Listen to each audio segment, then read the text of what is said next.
de la aplicación de la medida idónea, es decir, hay que aplicar alguna de estas medidas si son idóneas, si son adecuadas para cumplir la finalidad que se pretende con la investigación. También se hablaba de esto esta mañana. Obviamente, el contexto específico, los datos concretos que vaya el juez obteniendo de la investigación será lo que nos marque si existe esa adecuación o no. Y todo esto se tendrá que explicar, se tendrá que mostrar expresamente en la resolución que el juez establezca.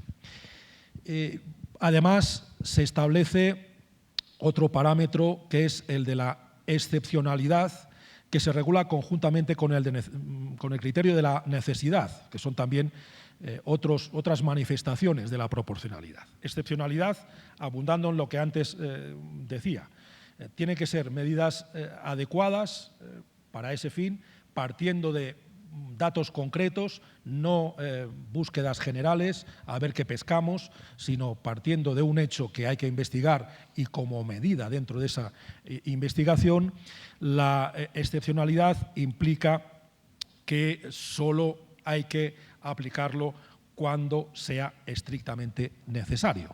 Y eso se une a la necesidad en el sentido de que hay que hacer la comparación de posibilidades y solo en la medida en que sea una medida necesaria en relación con otras que puedan ser igual de necesarias pero menos restrictivas, entonces el derecho fundamental habrá sido vulnerado y, por tanto, probablemente habremos caído dentro de ese foso de la prueba ilícita.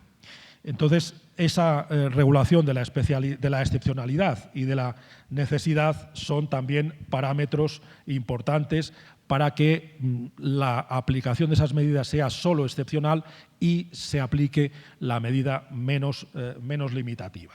Y también aquí no es suficiente esa ponderación, sino que necesitamos una ponderación de caso concreto, ese balance de ver si la finalidad que se persigue en el caso concreto, con los datos concretos, merece la pena. Es suficiente como para restringir del modo que se va a restringir, del modo concreto y en los días concretos que se va a restringir el secreto de las comunicaciones o la libertad, en fin, la información sobre la libertad ambulatoria del señor X que puede tener que ver con su intimidad. Por tanto, la restricción individual tiene que ser asumible jurídicamente por el afectado. Hay una necesidad de ponderar ventajas e inconvenientes de las circunstancias concretas, lo cual es complicado, lo cual es difícil, pero para eso también el legislador ha tenido la virtud, creo yo, de establecer algunos parámetros de comparación.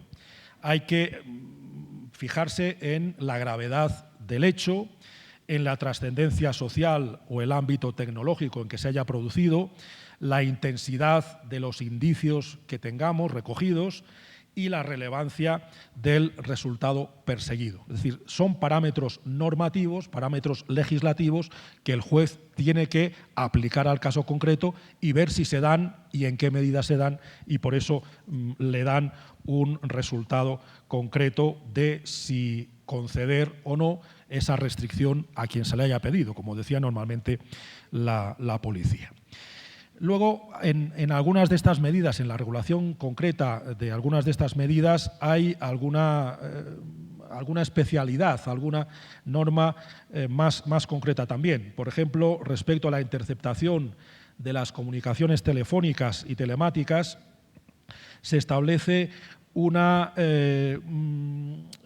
limitación más bien de ámbito material, es decir, se podrá permitir esa aplicación en delitos dolosos castigados con pena de privación de libertad con límite máximo por lo menos de 3 años de prisión, de privación de libertad, o delitos cometidos en el seno de un grupo u organización criminal o delitos de terrorismo.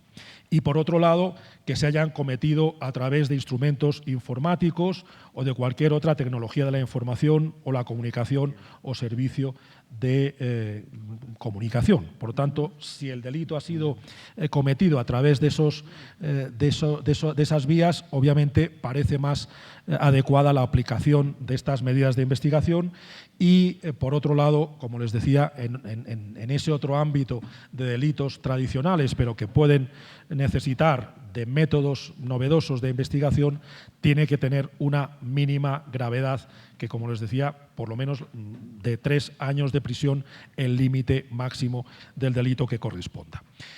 En relación con la captación y grabación de comunicaciones orales, también se establecen esas circunstancias que son acumulativas y hay otras regulaciones concretas que no voy a detenerme porque, como les decía, sería muy prolijo y lo que les quiero dar es un ejemplo, una ilustración más o menos de la concreción que veíamos que era necesaria esta mañana cuando se trata de limitar derechos fundamentales en algo tan importante como son los derechos fundamentales en un proceso penal. Un problema. El juez tiene que decidir todo esto y tiene que hacerlo rápidamente.